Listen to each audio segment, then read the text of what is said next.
जय हिंद दोस्तों, आशा करते हैं कि आप लोग अच्छे होंगे। और आप लोग को हम पिछले वीडियो में आप लोग को एक्सरसाइज 1.2 बता चुके थे। तो चलिए आगे आज हम आप लोग को उससे आगे हम बताने जा रहे हैं। तो शुरू करते हैं आज का क्लास। चलिए आज हम आप लोग को उसमें आज हम बताने वाले हैं आप लोग को उपसमुच्चय।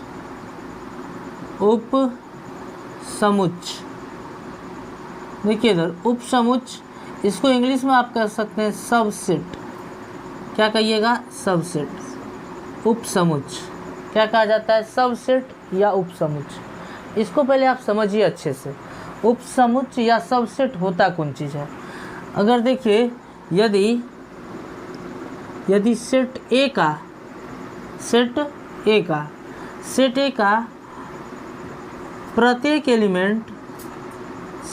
प्रत्येक एलिमेंट सेट बी में हो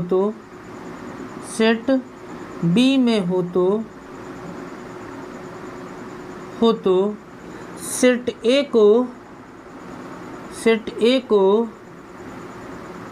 सेट बी का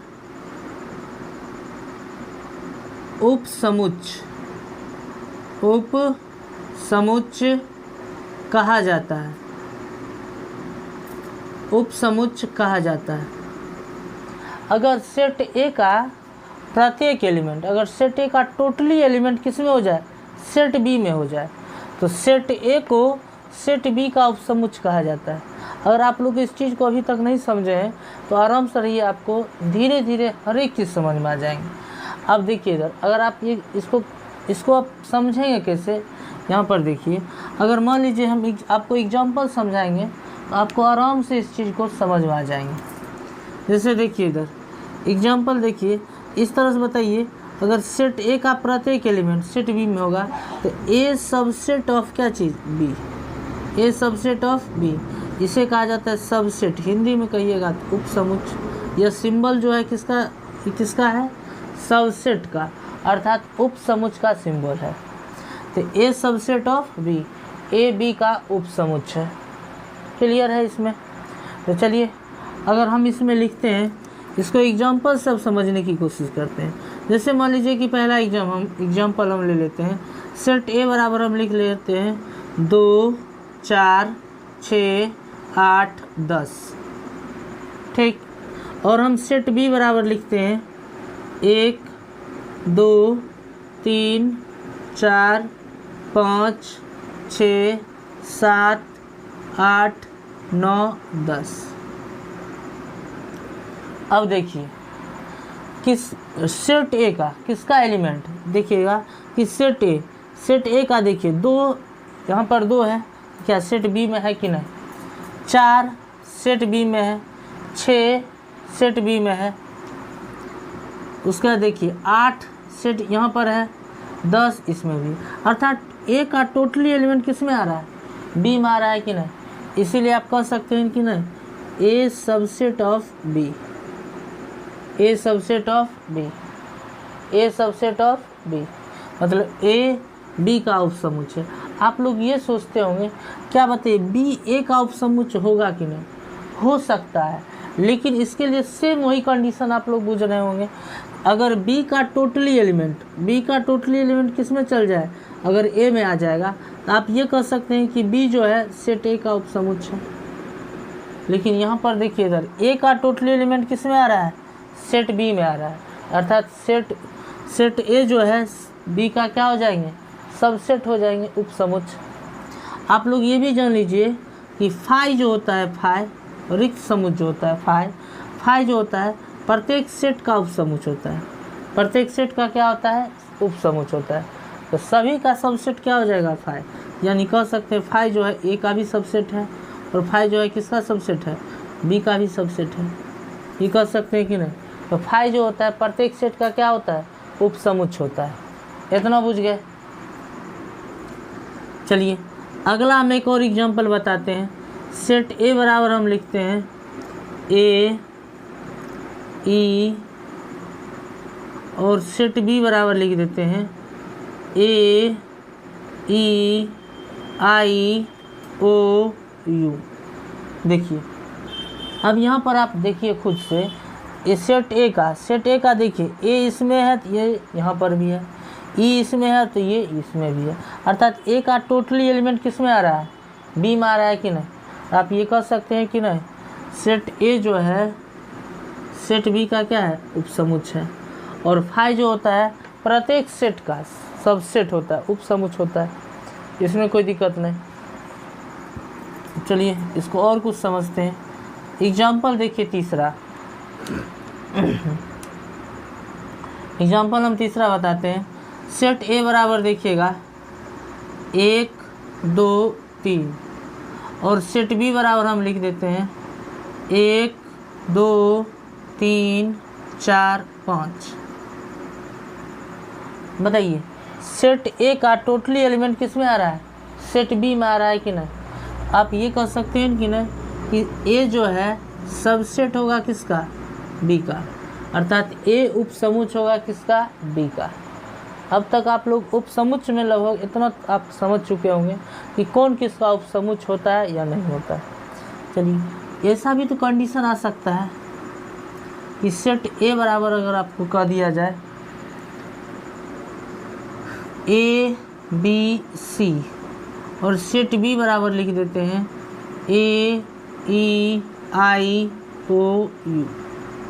देखिए सेट ए का आप क्या बताइए, आप ये कह सकते हैं कि सेट ए सेट बी का उपसमुच्चय है, सेट ए बी का उपसमुच्चय है। ऐसे अगर आप देखिएगा ए इसमें भी है तो इसमें भी है, क्या इसके ए के अलावे और कोई भी एलिमेंट सेट बी में है, तो सेट बी में और कोई भी एलिमेंट नहीं है।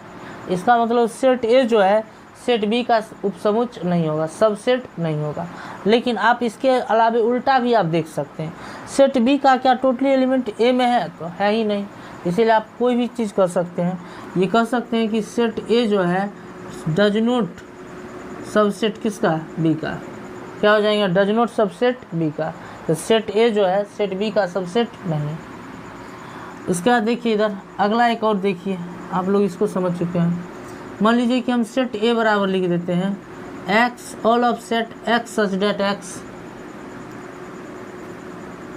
आपके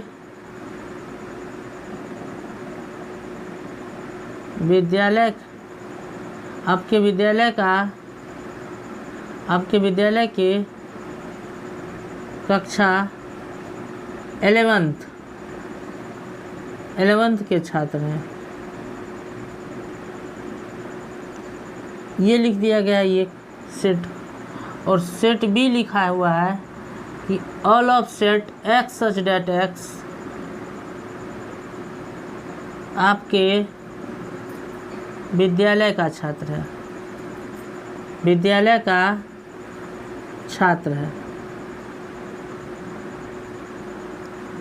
आप लोग अब बताइए कौन किसका सबसेट होगा। बताइए, ये कह रहा है कि आपके विद्यालय के का क्लास 11th का छात्र है, तो बताइए क्लास 11 जो होगा क्या स्कूल में होगा कि नहीं। स्कूल के अंतर्गत बताइए, स्कूल के अंतर्गत क्लास 11th भी आ सकते हैं, 12th भी आ सकते हैं, सभी क्लास आ जाएंगे कि नहीं। इसका मतलब क्लास 11th किसके अंतर्गत आएंगे, इस विद्यालय के अंतर्गत आएंगे। इसका मतलब क्या हो जाएगा, सब ए किसका सबसेट हो जाएगा, ए सबसेट किसका हो जाएगा, बी का। तो ए सबसेट किसका है, बी का। तो ए सबसेट ऑफ बी, क्योंकि क्लास 11th के जो छात्र होंगे विद्यालय के अंतर्गत ना आएंगे। और विद्यालय बताइए, विद्यालय में क्या क्लास 11th होंगे, और बहुत सारे क्लास हो जाएंगे कि नहीं, और सभी क्लास उस विद्यालय के अंतर्गत आएंगे और उसके छात्र भी उसी विद्यालय के हो जाएंगे। इसका मतलब सभी छात्र जो होंगे किसका स्टूडेंट होंगे, विद्यालय के स्टूडेंट होंगे ही, और साथ साथ उस क्लास के स्टूडेंट होंगे। तो वह क्लास किसके अंतर्गत, विद्यालय के अंतर्गत। तो आप ये कह सकते हैं कि सेट ए जो है सेट बी का सबसेट होगा, इसमें कोई दिक्कत नहीं। आप लोग यहाँ पर कम से कम सबसेट तो समझ चुके होंगे कि सबसेट कैसे निकाला जाता है, कौन सेट किसका सबसेट होगा। सबसेट के लिए एकदम बहुत ही आसान चीज़ है कि जो जिसका सबसेट होगा, देख लीजिए अगर ए सबसेट बी का हो रहा है तो ए का टोटली एलिमेंट किस में है, बी में है, तो सबसेट होगा। अगर ए का टोटली एलिमेंट बी में नहीं है तो सबसेट नहीं होगा। या बी का टोटली एलिमेंट किस में होना चाहिए, ए में है, तो सबसेट होगा, और नहीं है तो नहीं होगा। तो ये दोनों अलग अलग चीज़ें हो गए। अब आप सबसेट के बारे में एकदम कोई दिक्कत नहीं होगा, इस यहाँ तक समझने में आपको कोई दिक्कत नहीं है। चलिए आगे हम आपको बताते हैं।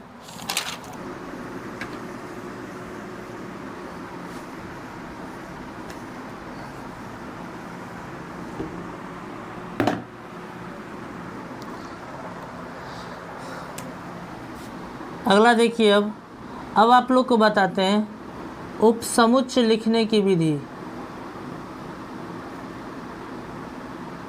उपसमुच्चय लिखने की विधि मतलब अगर कोई सेट दे दिया जाए तो आप उसका सबसेट कैसे लिखेंगे, आप उसका सबसेट कैसे लिखेंगे। तो सबसे पहले देखिए कि अगर कोई सेट दे दिया जाए उसमें सबसेटों की संख्या कितनी होगी, उपसमुच्चयों की संख्या। तो सबसे पहले हम जानते हैं उपसमुच्चयों की संख्या निकालने का। उपसमुच्चयों की संख्या देखिए इधर, उपसमुच्चयों की संख्या का फॉर्मूला होता है 2 पर पावर m, 2 पर पावर m। और ये m देखिए, m जो होगा एलिमेंट की संख्या होगी। क्या हो जाएगी, एलिमेंट की संख्या, अर्थात उसमें जितने भी अवयव होंगे उसकी संख्या को दर्शा रहा है कौन, m। कौन दर्शा रहा है, m। ऐसे अगर आप चलिए एग्जाम्पल से आपको पहले समझाते हैं। जैसे पहला एग्जाम्पल मान लीजिए कि हम लिख लेते हैं सेट ए बराबर 1 2। देखिए इधर तो सेट ए में उपसमुच्चयों की टोटल संख्या कितनी होगी। तो टोटल संख्या देखिए इधर, तो बताइए, तो टोटल संख्या ज्ञात करने के लिए क्या कीजिएगा, 2 पर पावर m, m का मतलब एलिमेंट की संख्या। तो इसमें कितना एलिमेंट, 1 1 2, तो 2 2 पर पावर 2, इसका वैल्यू कितना, 4। इसका मतलब अगर ये सेट अगर लिखिएगा, अगर सेट ए है तो सेट ए का अगर उपसमुच्चय लिखिएगा तो टोटल कितना आ जाएंगे, 4। तो चलिए 4 लिखते हैं। तो पहला नियम, सबसे पहला देखिए इधर, फाई जो होता है वह सभी सेट का उपसमुच्चय। फाई क्या होता है, सभी सेट का उपसमुच्चय। तो पहला 1 हो जाएगा। एक और जानिए कि प्रत्येक सेट स्वयं का उपसमुच्चय होता है, प्रत्येक सेट स्वयं का उपसमुच्चय। तो बताइए प्रत्येक सेट स्वयं का उपसमुच्चय तो क्या हो जाएंगे, यही सेट लिखाएगा कि नहीं, 1 2। तो प्रत्येक सेट स्वयं का उपसमुच्चय ये हो गया। अब बताइए इसके एलिमेंट जितना है सबको आप अलग अलग करके मेजली ब्रैकेट में 1 और ये कितना 2, इस दोनों को अलग अलग करके लिख दीजिए, बात खत्म। देखिए 1 2 3 4, 4 एलिमेंट हो जाए, टोटल 4 सबसेट हो जाएंगे कि नहीं। दूसरा देखिए, सेट ए बराबर हम लिख देते हैं A B C, इतना लिख दिए। तो चलिए हम इसका सबसे पहले जानते हैं कि इसमें टोटल सबसेट अर्थात उपसमुच्चयों की संख्या कितनी होगी।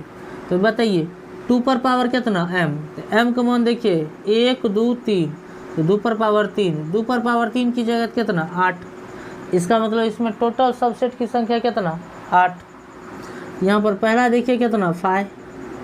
इसके बाद बताइए A B C, पहला 5 और प्रत्येक सेट स्वयं का उपसमुच्चय, कितना लिख दिए। अब देखिएगा, अब इसको ध्यान से देखिए, अब जब सब इसका जितना भी एलिमेंट है सबको पहले अलग अलग करके A B, उसके बाद देखिए C, इतना हो गया कि नहीं, 1 2 3 4 5। अब देखिए इधर, अब क्या करेंगे, अब दो दो एलिमेंट को एक साथ लिखिए। पहला क्या हो जाएंगे A B, एक, उसके बाद A B, उसके बाद A C, एक एक साथ A B कर लिए। फिर अब क्या करेंगे A C, उसके बाद अब क्या बच गया B C। अगर आपके दिमाग में आता होगा क्या हम C A लिख सकते हैं, C A लिखिए चाहे A C लिखिए। हम आपको पहले वीडियो में शुरू में ही बता चुके हैं कि एलिमेंट का क्रम गड़बड़ अलग, यानी एलिमेंट का क्रम पहले 1 2 चाहे 2 1 लिखिए, सेट वही रहता, सेट बदलाता नहीं। इसीलिए आप AC लिखिए चाहे CA लिखिए, सेट वही रह जाएगा कि नहीं। अब गिनिए 1 2 3 4 5 6 7 8, टोटल कितने सबसेट हो गए, 8 गो सबसेट हो गए कि नहीं। आप लोग कम से कम इतना समझ चुके होंगे कि सबसेट कैसे लिखना है, इतना जान चुके हैं। चलिए आप लोग के लिए एक होमवर्क है। होमवर्क ये है कि आप लोग इसका एक सबसेट लिख कर बताइएगा, ठीक है। आप लोग कमेंट करके बताएंगे कि इसका अगर आप सबसेट लिखिएगा तो क्या क्या लिखिएगा। 1 2 3 आप लोग खुद से करके देखिए कि इसके सबसेट को अगर लिखेंगे तो कैसे लिखेंगे। आप लोग सबसेट लिखना तो समझ गए, सबसेट एकदम आसान है। सबसेट की संख्या कितनी होगी तो उस पर उतना, जितना एलिमेंट है उस पर उतना पावर दीजिए और टोटल सबसेट की संख्या ज्ञात कर लीजिए। तो चलिए आप लोग के लिए सबसेट के लिए इसको लिखना है कि इसमें सबसेट की संख्या कुल कितनी होगी और टोटल कौन कौन सबसेट होंगे। आप लोग के लिए हम होमवर्क के रूप में छोड़ देते हैं। अगर आपसे नहीं बनेगा तो आप अगले वीडियो में आप हमें कमेंट करके बताइएगा इसमें। चलिए एक और हम दे देते हैं, इसमें 4। आप लोग से अगर नहीं बनेगा तो आप लोग अगले वीडियो में आप हमें कमेंट करके बताएंगे तो हम आपको अगले वीडियो में इस क्वेश्चन को हम सॉल्व कर देंगे। तो चलिए आप लोग का सबसेट एकदम क्लियर हो चुका है, सबसेट में अब कोई दिक्कत नहीं। तो आगे हम आप लोग को बताते हैं।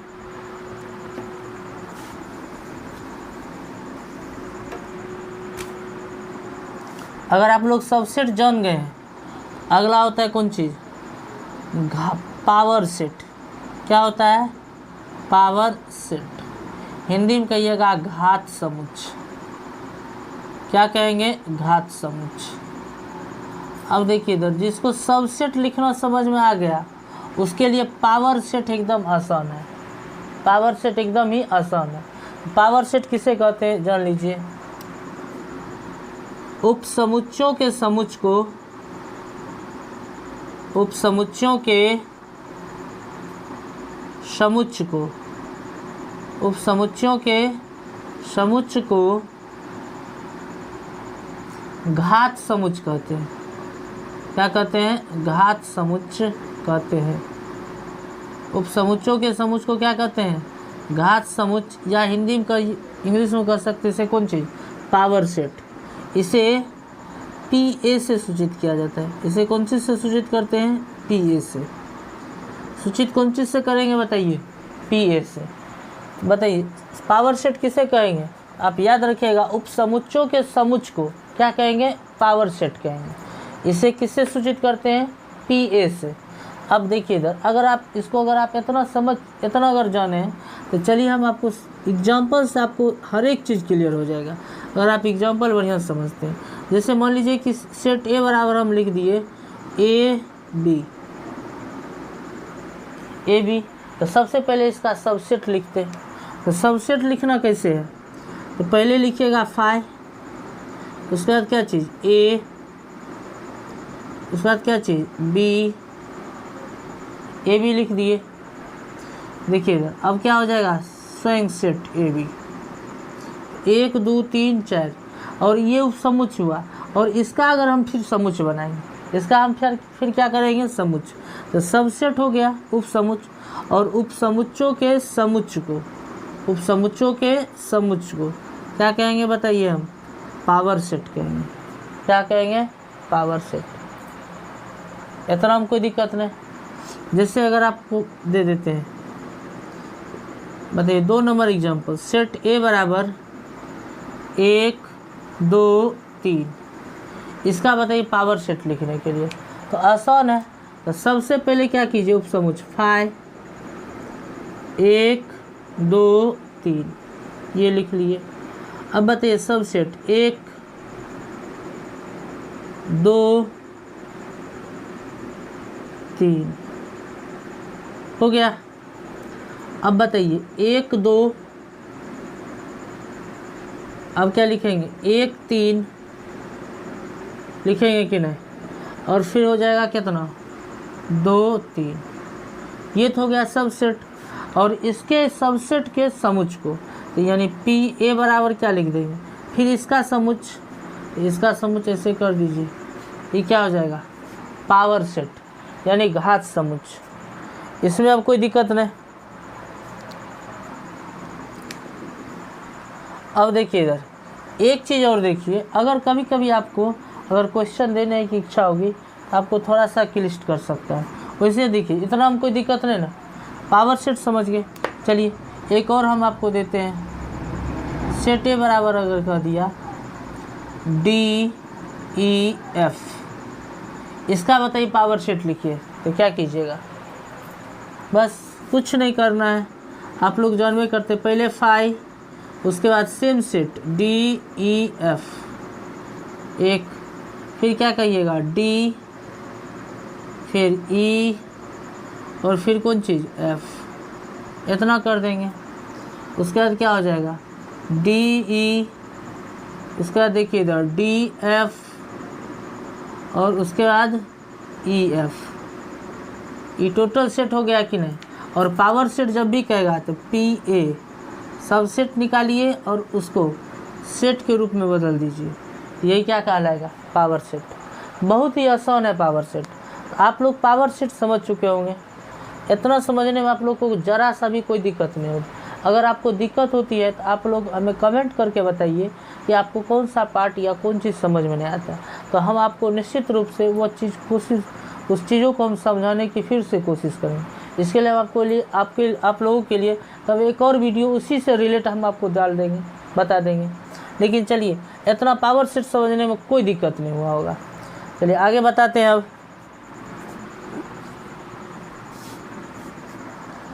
अगला देखिए इधर, अगला आप लोग समझिए, अगला कहा जाता है सार्वत्रिक समुच्चय। सार्वत्रिक समुच्चय, इसको अगर इंग्लिश में कहिएगा तो यूनिवर्सल सेट। यूनिवर्सल सेट क्या कहेंगे, यूनिवर्सल सेट।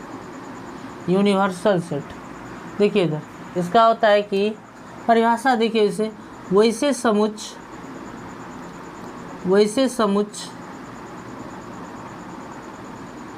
जिसके अंतर्गत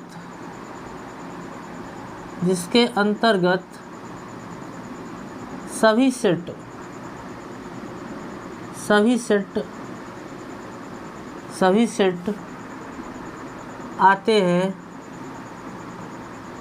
उसे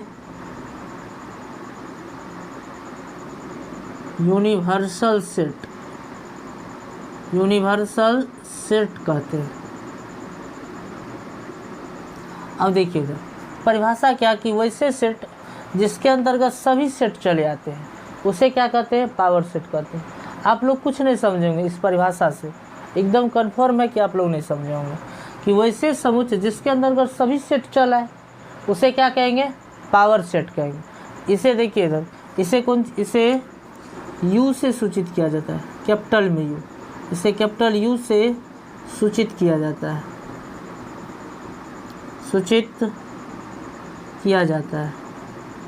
इसे कौन चीज़ से सूचित करते हैं, कैपिटल यू से। तो चलिए देखिए इधर, इसे कैपिटल यू से सूचित करते हैं। तो देखिए एग्जाम्पल, जैसे मान लीजिए हम एग्जाम्पल एक लिखते हैं, u बराबर लिख देते हैं। देखिए 1 2 3 4 5 6 7 8 9 10, ठीक है।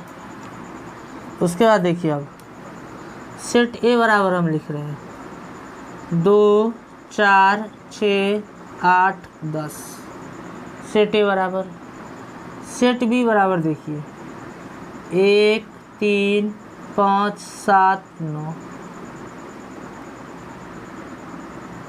सेट सी बराबर देखिए लिख देते हैं 2 3 5 7, सेट सी बराबर। अब देखिए इधर, यहाँ पर U तो एक यूनिवर्सल सेट हो गया, ये U क्या हो जाएंगे, एक यूनिवर्सल सेट। और इसके अंतर्गत देखिए 3 सेट है कि नहीं, बताइए सेट ए क्या U के अंतर्गत नहीं आ रहे हैं, तो सेट U के अंतर्गत आ रहे हैं, क्योंकि सेट ए का टोटली एलिमेंट सेट U में है। सेट बी देखिए, इस सेट बी का टोटली एलिमेंट किस में, U में है। देखिए 1 3 5 7 9, इसमें भी देखिए 1 3 5 7 9।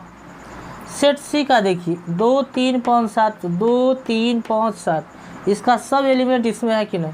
आप ये इस तरह से वैसा सेट जिसके अंतर्गत सभी सेट चल गया, इसीलिए इसे क्या कहते हैं हम, यूनिवर्सल सेट। इसका मतलब देखिए इधर, इसका मतलब ये कह सकते हैं कि ए जो है सबसेट किसका है बताइए, यू का, हो जाएगा कि नहीं। और यहाँ पर बताइए ठीक इसी तरह बी सबसेट किसका, यू का, और इसी तरह सी सबसेट किसका, यू का, हो जाएगा कि नहीं। इसीलिए इस सेट को क्या, कौन सा सेट कहते हैं, यूनिवर्सल सेट। तो आप यूनिवर्सल सेट भी आराम से समझ चुके होंगे, यूनिवर्सल सेट समझने में कोई दिक्कत नहीं। तो चलिए आप यूनिवर्सल सेट के बाद हम आपको बताते हैं अगला इससे।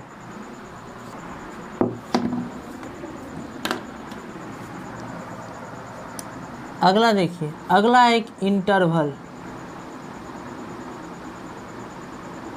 इंटरवल, इंटरवल का हिंदी में होता है अंतराल, हिंदी क्या हो जाता है, अंतराल, क्या होता है, अंतराल। अब देखिए इधर इंटरवल जो होते हैं वह दो प्रकार के होते हैं, एक होता है दो प्रकार के, पहला हो जाता है ओपन इंटरवल, और ये दूसरा होता है क्लोज इंटरवल, क्लोज इंटरवल। इसको अगर जानिएगा, इसको हिंदी में कहिएगा खुला अंतराल, खुला अंतराल। इसको क्या कहिएगा, बंद अंतराल, क्या कहेंगे, बंद अंतराल। अब देखिए इधर ये दोनों होता कौन कौन चीज़ है, सबसे पहले आप समझिए, इसको खुला अंतराल को सूचित किया जाता है इस तरह से, छोटी ब्रैकेट से। खुला अंतराल को किस तरह से, छोटी ब्रैकेट दोनों तरफ मिलाएगा, इसे क्या कहते हैं, खुला अंतराल। और जब बड़ी ब्रैकेट दोनों तरफ आ जाएगा इसे बंद अंतराल, क्या कह देंगे, बंद अंतराल। खुला अंतराल और बंद अंतराल, इतना कोई दिक्कत नहीं।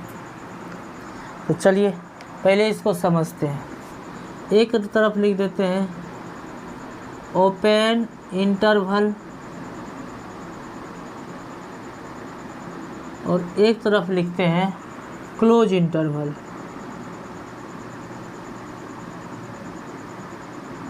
क्लोज इंटरवल,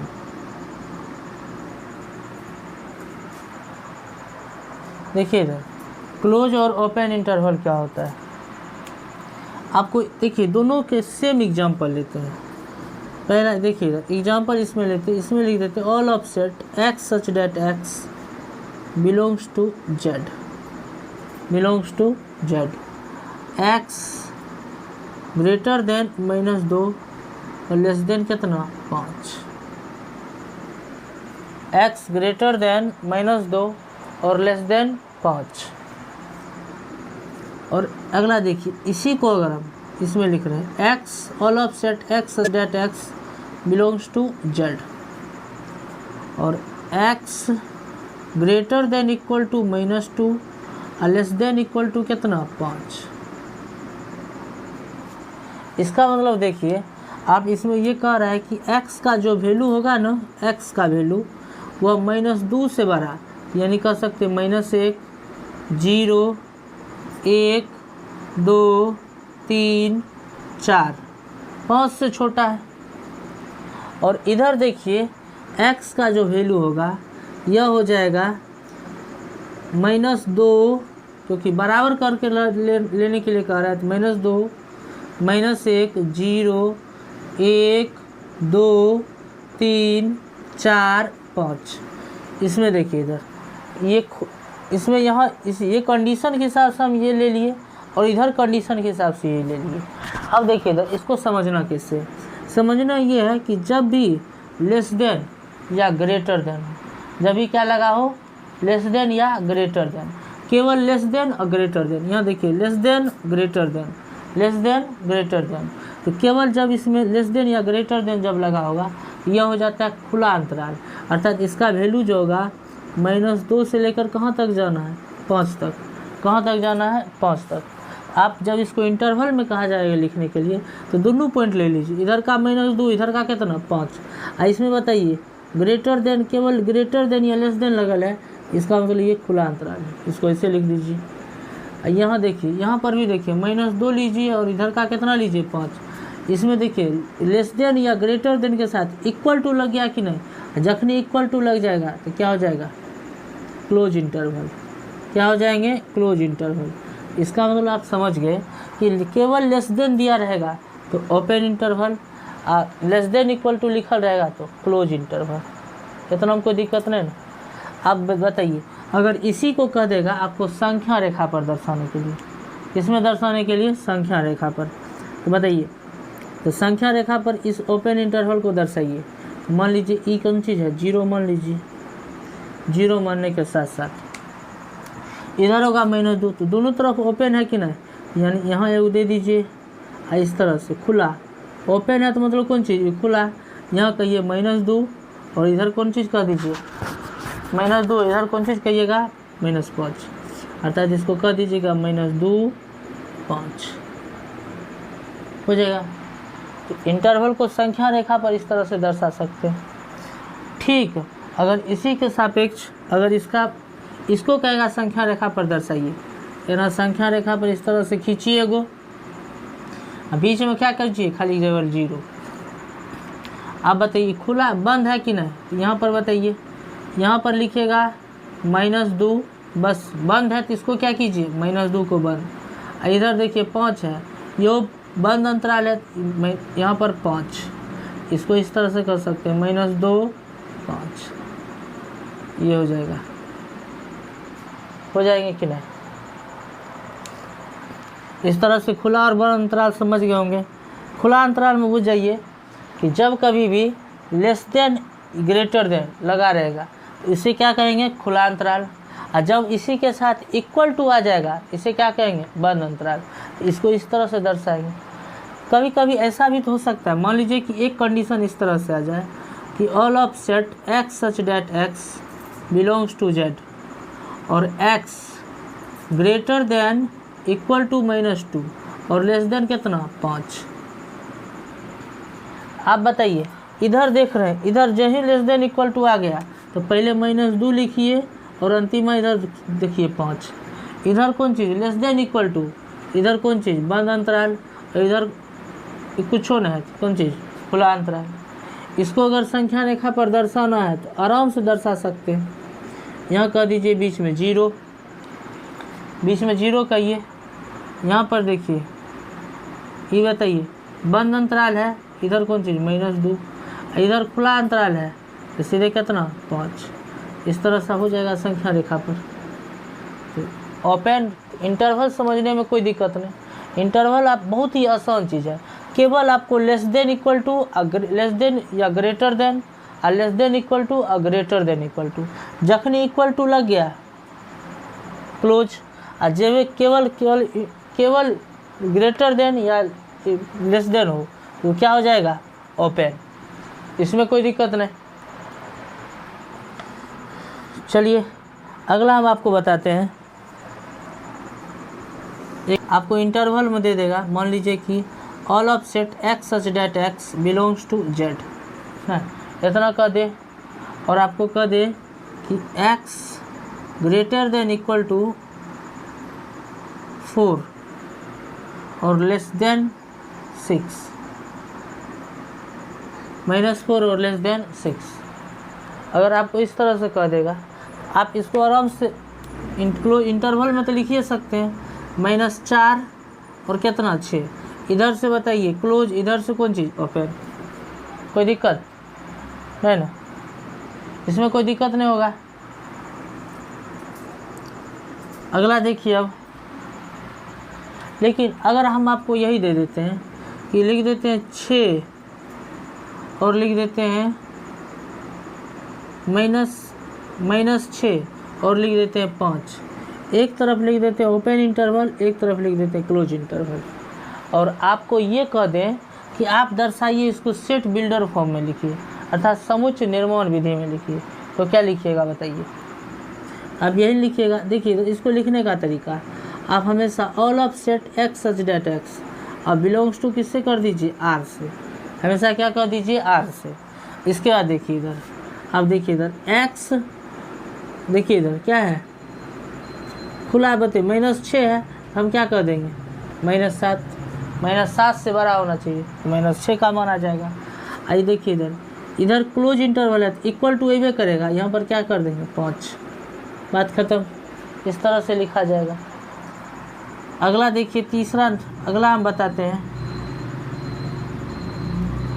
इधर हो जाएगा -23 और इधर कितना 5, ये हो जाएंगे क्लोज और इधर हो जाएंगे कौन चीज़ ओपन। तब आप इसे कैसे करेंगे, तो ठीक इसी तरह आप लिखिए all of set x such that x belongs to कितना आर। अब बताइए क्लोज इंटरवल है तो मतलब लेस देन इक्वल टू जेवे करेगा, ये ले क्या करेंगे लेस देन इक्वल टू कितना -23। ये बताइए ये लेस देन होगा 5 को छोड़ कर लिखना है, यानी क्या कर देंगे 6, इतना कर देंगे कि ना हो जाएगा। नो नो नो, यहाँ पर देखिएगा, यहाँ पर आ जाएगा 5 ही, यहाँ पर भी कितना आ जाएगा, यहाँ पर भी कितना आ जाएगा 6। यहाँ पर हम गलती कर दी, एक गलती कर दी है, आप इसको जरा देख लीजिएगा, यहाँ पर 5 ही होगा ना, इतना लिख सकते हैं। बस दोनों इंटरवल को देखना है, यही हो जाएगा कौन चीज़ क्लोज इंटरवल और ओपन इंटरवल। तो क्लोज इंटरवल ओपन इंटरवल में कोई दिक्कत नहीं, जब भी इसको कहेगा तो खाली दोनों पॉइंट को आप पकड़ लीजिए, लिख दीजिए, बात खत्म। हमेशा बिलोंग्स टू आर कर दीजिए। आप लोग इतना कम से कम आप लोग को इसमें समझने में कोई दिक्कत नहीं हो गई। आप लोग इसको अच्छे से रिवाइज कीजिए। आप जब भी देखते हैं क्लास तो आप नोट डाउन करते चलें, तभी आपको कुछ समझ में आएंगे। तो आप लोग को आशा करते हैं कि आप लोग को ये वीडियो अच्छी लगेगी। अगर आपको वीडियो अच्छा लगता है तो आप हमारे चैनल को लाइक, शेयर और सब्सक्राइब ज़रूर करें और अधिक से अधिक लोगों तक इसे पहुँचाएँ, ताकि आप लोग के लिए हम फिर इसी तरह अच्छे से अच्छे कंटेंट लाने का कोशिश करेंगे। मिलते हैं अगले वीडियो में। जय हिंद।